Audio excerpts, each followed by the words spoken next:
Putin has been showing or demonstrating today and in speeches that he's made over the last week when he announced that these sham referenda were going to take place, he's dug in his heels. There is no diplomatic or compromise solution that he's even considering entertaining. President Putin is signing treaties annexing the territories in occupied Ukraine alongside Russian-appointed leaders of those four regions.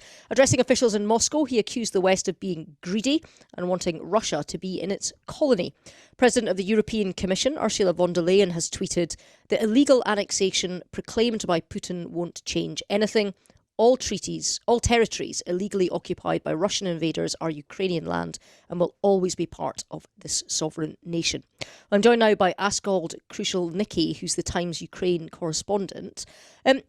Askold, President Putin made a big speech before all the signing ceremony began. Can you give us a synopsis of what was in that speech?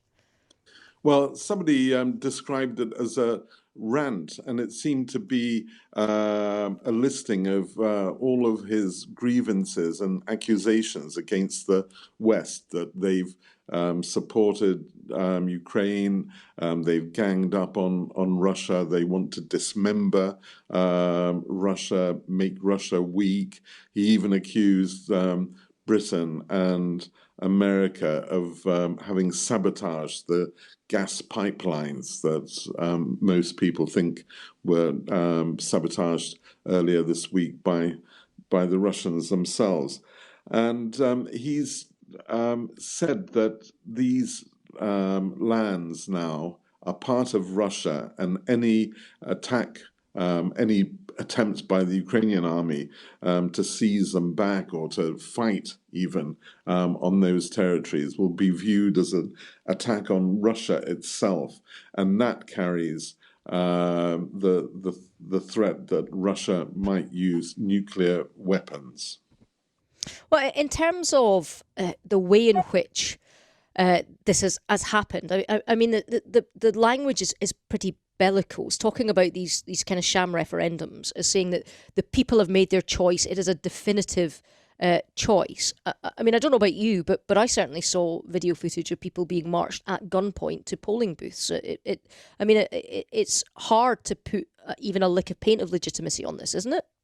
Exactly, I agree with you. And what puzzles me is, does Putin really believe that the rest of the world, or even the Russian people, his own people, are taken in by this? What is worrying is, does he believe it himself?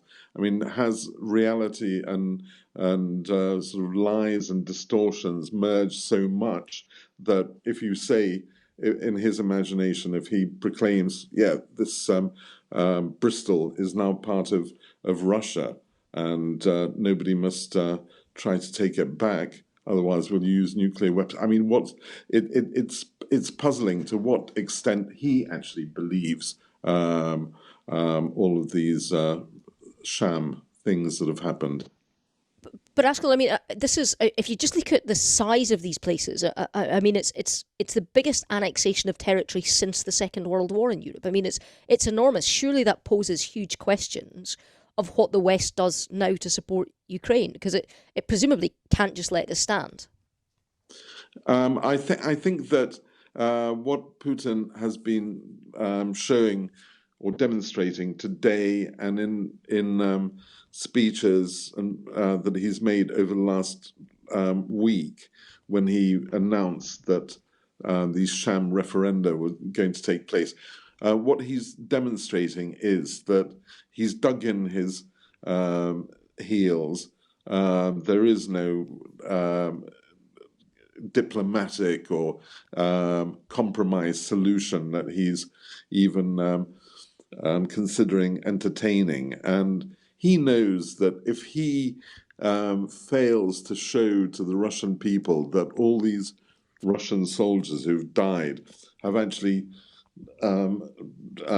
gained some territory, have gained something that he can portray as a success, then he's finished. So I think that what this means is that we're going to not see a swift end to this conflict in Ukraine unless something unexpected happens in Moscow, for instance, if he's removed by his own people.